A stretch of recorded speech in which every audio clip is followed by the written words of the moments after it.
Boa tarde, Brasil. Graças a Deus, mais um sábado. E eu estou muito contente porque na semana passada nós apresentamos uma matéria mostrando o Fernando Rolim nos Estados Unidos. Um brasileiro, como eu comentei, com tralhas brasileiras, indumentária de gaúcho, valorizando a nossa pátria fora do Brasil também. E por essa razão eu fiz questão no dia de hoje de abrir o nosso programa mais uma vez valorizando a bandeira da nossa pátria. Afinal de contas, somos todos brasileiros e detemos a melhor raça de equídeos marchadores do mundo, e em específico, no nosso caso, os asininos e os moares da raça pega. Então, com isso, eu quero começar o programa da tarde de hoje, meus companheiros.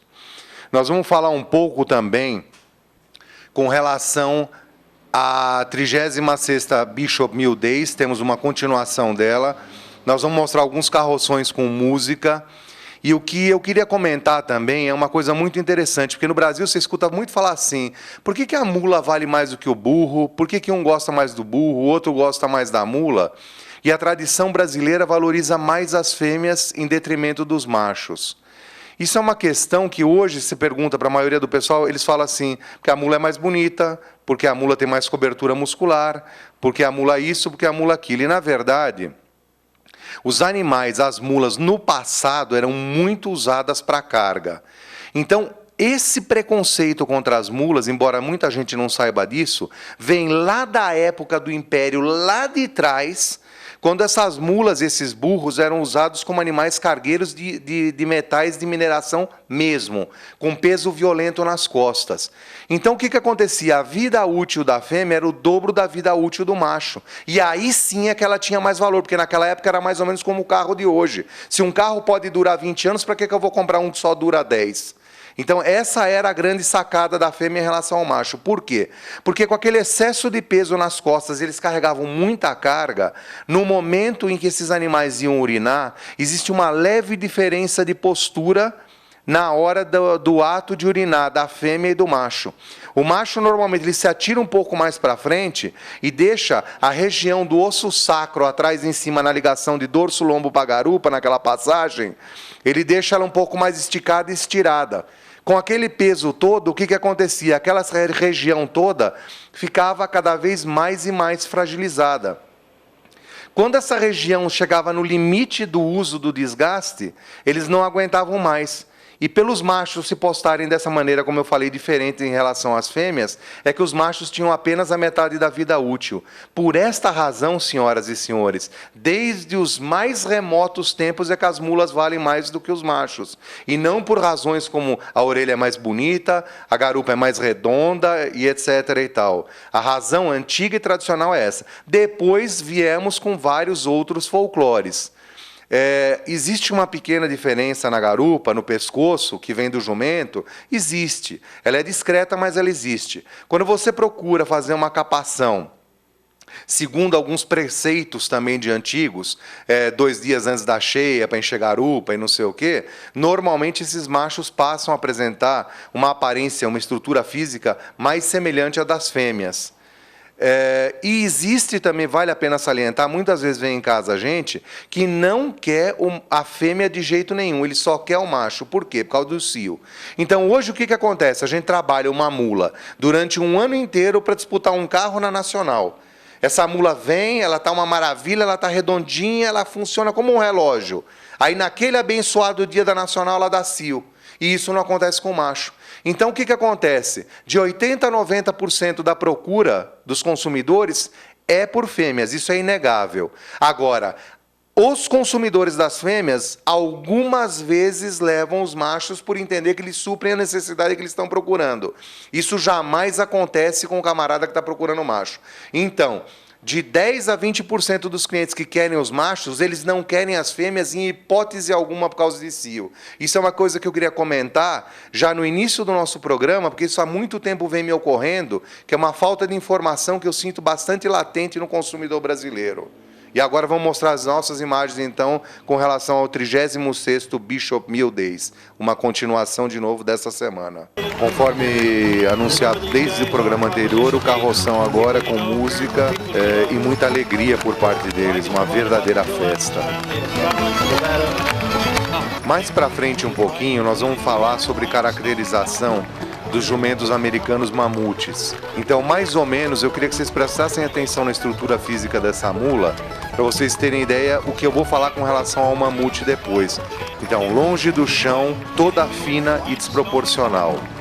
Telespectadores, essa imagem ela é muito clara para vocês, mostrando a altura exagerada desse animal. Jumento não precisa ter esse excesso de altura, porque as éguas têm útero muito maior do que as jumentas. Então, normalmente as mulas tendem a ter o tamanho das suas mães. Olha o que acontece aqui, um excesso de altura, o animal é muito longe do chão, perdeu completamente as suas proporções, ele é cilíndrico, vejam que o tronco dele parece aquela propaganda do cachorrinho da COFAP, aquele cachorro salsicha, que o pescoço é uma tábua de pescoço muito grosseira, uma cabeça de pouca caracterização racial e uma baixa qualidade de orelhas.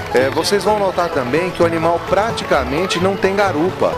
Me desculpem, é até um exagero falar isso e talvez até um pecado, mas é muito pobre em relação a todo esse tamanho desse animal. Então, vocês percebem também que ele já tem um ligeiro problema de cobertura muscular na região do osso sacro. Ali já começa a apresentar um leve desligamento, que no caso dele eu até acredito que ele mascarou isso com o próprio bacheiro. Essa garupa pequena, muito pobre, muito curta, com uma inserção de cauda alta que o jumento pega não tem, e uma pobreza muscular muito grande. Essa pobreza muscular grande, imensa, ela inclusive desce para os membros depois, onde você vê que praticamente ali atrás só tem osso. Ora, se o motor do animal tá atrás, se o empurrador dele tá atrás, como é que esse trem vai andar para frente se não tem perna e não tem garupa?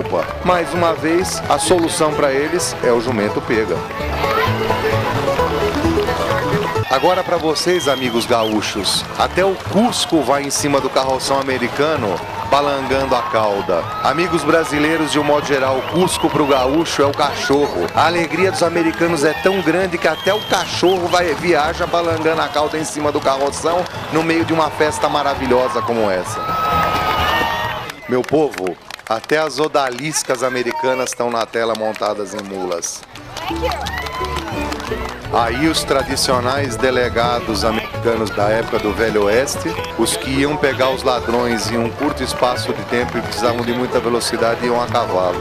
Aqueles que buscavam os bandidos que estavam mais longe, ou que também estavam em mulas e a viagem, o percurso ia ser mais comprido, iam nas suas mulas, por isso que essa tropa está mesclada. Na verdade, gente, isso é brincadeira, não é verdade. Nós estamos mostrando só o lado figurativo dessa grande festa e brincando, mas é muito importante que a gente mantenha o pessoal do cavalo junto com o pessoal das mulas, porque eu acho que festa é festa e nós temos que manter todo mundo junto.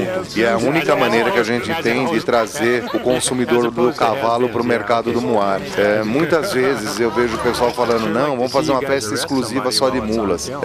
Aos meus olhos isso é uma atitude completamente errada, porque aí o consumidor do cavalo vê de uma maneira hostil essa posição do muladeiro. E nós precisamos do contrário, nós precisamos de fraternidade, de união. Então, cada vez mais, eu acho que nós temos que mostrar aos que amam os cavalos que eles também são muito bem-vindos para o nosso mercado, comprando ou não as nossas mulas, mas pelo menos convivendo fraternalmente conosco, enobrecendo o mercado da equidicultura brasileira. Bishop Mill Days tem direito, inclusive, a mulas aladas, simbolizando anjos. Olha que ponto eles chegam com as mulas lá. Okay. Last Saturday in June, and we'll sell all 3 of these mule yearlings at the sale. So that's Action Jackson back there with The guy with the top hat on. he looks pretty proud of himself.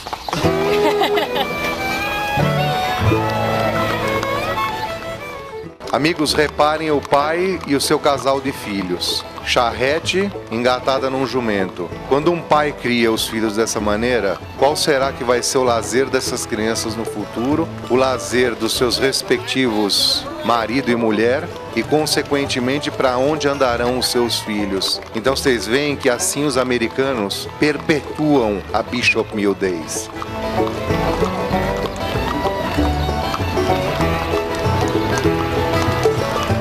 Meus compatriotas telespectadores de todo o Brasil, com isso nós vamos encerrando o programa dos americanos com essa charretinha, meio carrocinha, com uma bandeira americana. e nós, por nossa vez, aqui no Brasil, mais uma vez, com o nosso sagrado pavilhão nacional. Eu desejo a todos vocês, mais uma vez, uma boa tarde, uma semana maravilhosa, e para a semana que vem, no próximo sábado,